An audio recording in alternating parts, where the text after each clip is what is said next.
All right, how's it going, everybody? I just got back from watching Ghostbusters Afterlife, and I wanted to make this video. I was gonna wait until later on to do it, but I wanted to kind of give my initial thoughts on the movie because I'm just barely got back, like maybe 30 minutes to an hour ago. And I just wanted to kind of talk about the movie a little bit, but there's not going to be any spoilers in this review at all, or this little initial thoughts and stuff. There's not going to be any spoilers in this. I don't want to spoil anything for anybody. Um, you know, Whatever you see on the commercials and stuff like that, we pretty much kind of get an idea of some of the things that happen in the movie, but I don't want to give anything away. Okay. Let me prompt this real quick by saying that I'm pretty much a lifelong fan of the Ghostbusters, movies and the franchise and everything. Um, I was 7 years old when I first saw Ghostbusters in the theater. Okay, and then I saw the second one in the theater. Now I get to see the third one in the theater, which is great. I didn't see the 2016 one in the theater. I did see it later on, free streaming, but I wasn't a fan of that one. But being like a lifelong fan of Ghostbusters, when I was little and stuff like it I loved Ghostbusters. I love Ghostbusters ever since I first saw that movie, and I used to draw the characters, and I used to watch the cartoons and all that stuff. Okay, so this is the opinion coming from somebody who actually really digs Ghostbusters. Okay, but I also like just good movies. Okay, so my initial thoughts on this movie is okay. This is really, I think, now thinking about it, like, this is a really good movie. This is a really good movie that respects the franchise of Ghostbusters, respects the original two movies. And, you know, like, I was afraid for a little bit because, um, I brought my nephew and my niece, right? And, little kids, under 13 years old. And I was kind of concerned about whether or not they would have the attention span to really kind of appreciate what's going on, because my younger nephew and, well, both my nephew and my niece both love Ghostbusters. They like Ghostbusters, but uh, they're not too familiar with the original movies. They didn't watch as much as I did. So, I was kind of a little bit concerned because it is kind of a slower movie. It's slow at the beginning. I will tell you that it starts off kind of slow a little bit, right? Which didn't bother me too much because I kind of knew it was building up to something. And I knew that Jason Reitman is a good director. I've seen a couple of his movies before, and I like his movies. I like his approach to he makes it more personal, and I like what his approach to making this movie. And of course, I know that his dad, Jason Reitman, Ivan Reitman, also was there and kind of collaborated and helped out and everything like that. So, it's coming from both the father and the son putting this together. But I will say that there's a lot of this is a really good movie, and I want to go watch it again. I want to make another review about it if I can, because there's so much to process. Like, I'm still kind of thinking about it, and it's like I need another viewing of it to really let it sink in. But there's a lot to process in this movie, and there's a lot of of course, people are saying there's a lot of fan service. Yeah, there's fan service, of course.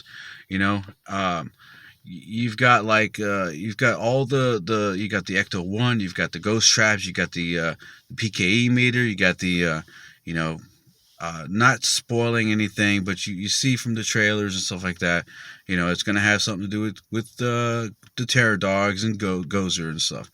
But I won't give anything away about it. I will say that I think the performances were great. Everybody did great in the movie, especially McKenna Grace and the kid who played. I think his name is Logan Kim. He plays Podcast. Like Podcast was my one of my favorite characters in this movie. Like Paul Rudd is great. Paul Rudd's always great, you know.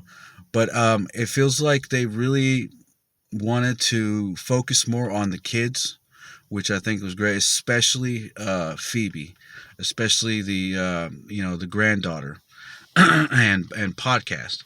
And the movie is I will say that it builds up slowly a little bit, but it is done really well. It's directed fantastic. It looks great.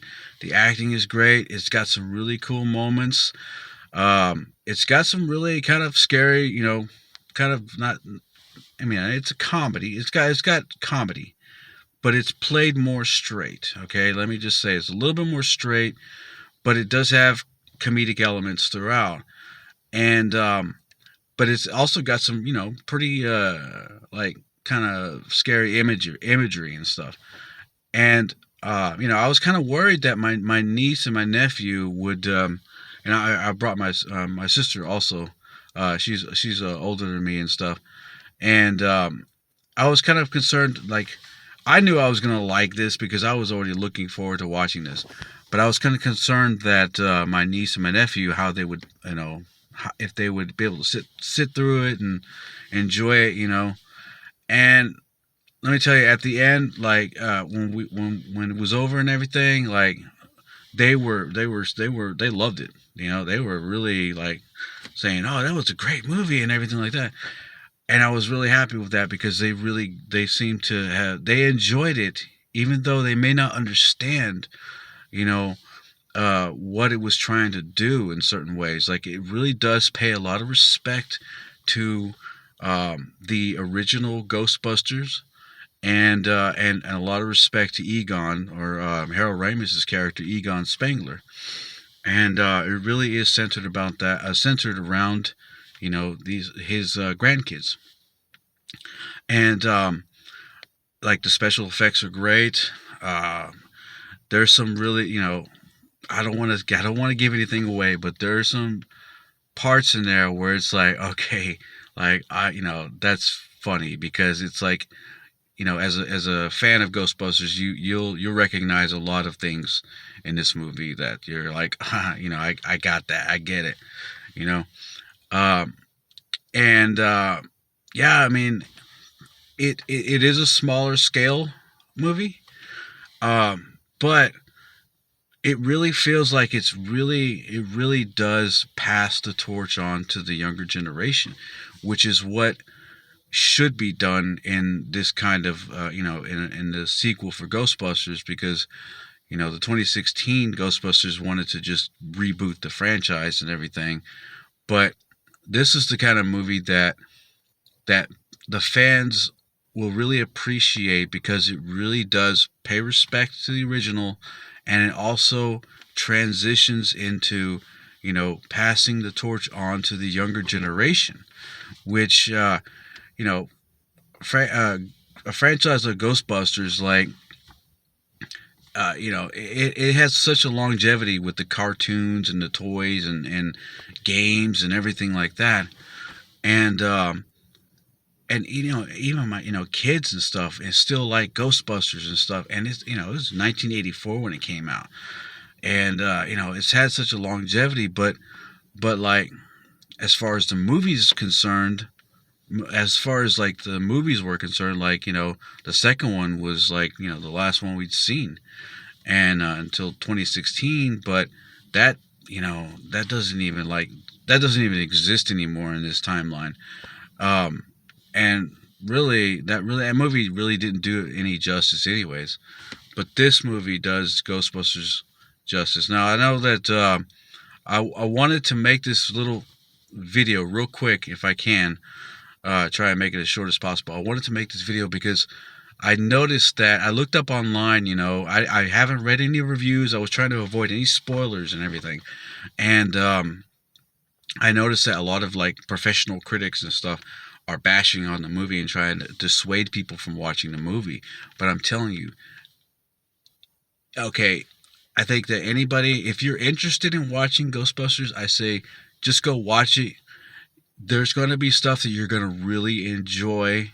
There's going to be stuff that, people might not care too much for, maybe, or I wouldn't say that, but like, it may be, some people may not find it underwhelming or whatever.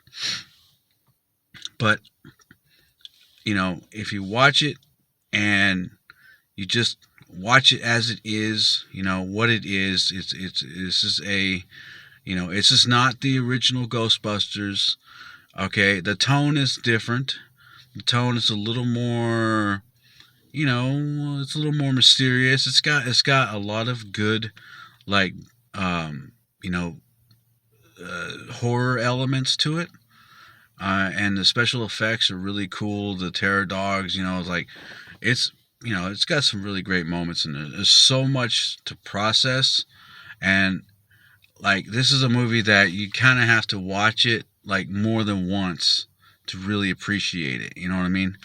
Um, but my initial reaction is that I think everything was great. The music is good. The music really harkens back to the original, and it just really feels like you're watching. This really feels like a Ghostbusters movie. Okay, way more than the 2016 one. Okay, I don't even want to go into that, but yeah, if you're curious about this movie, I would say, you know what, just go watch it. Don't listen to some of these critics. These, like, I saw, like, when you Google Ghostbusters Afterlife, you'll see like little headlines. I only read the headlines. I didn't read the reviews and stuff.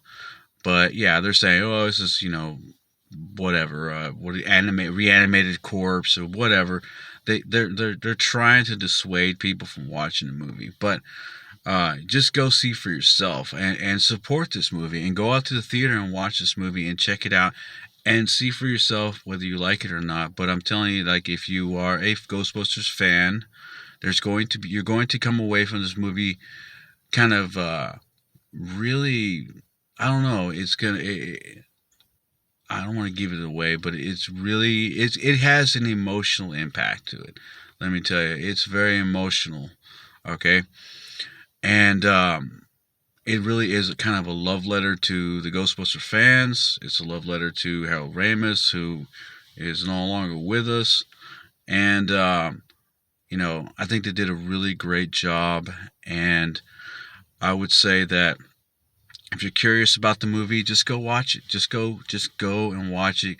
I invited my nephew, my niece, and my sister because I wanted to, experience it with everybody. And I'm super happy how this movie was made. So I recommend you go check it out if you get a chance to. Check it out this weekend or whatever. But you know, if you're curious about it, just go see for yourself. I think you'll enjoy it. If you're a Ghostbusters fan, and if you don't, just enjoy it for what it is. Okay, it's not. It has a different tone, but there's a lot of cool scenes. There's some funny parts in there too, and especially me particular, I liked podcasts. He was funny. I like Paul Rudd is good, and there's some other things in there too, which I really don't want to give anything away. I will make another review later on, probably later on this weekend or something like that. I want to make a thorough review because I really want to watch it again, actually, and I want to analyze it a little bit because there's a lot to process. Anyways, that's my little initial reaction to the movie. I thought it was great. I want to watch it again and watch it and stick with it until the very end, like end credits. I give you a hint, but watch the end credit scenes. Okay, all right. That's it for now. So thanks for watching and take care.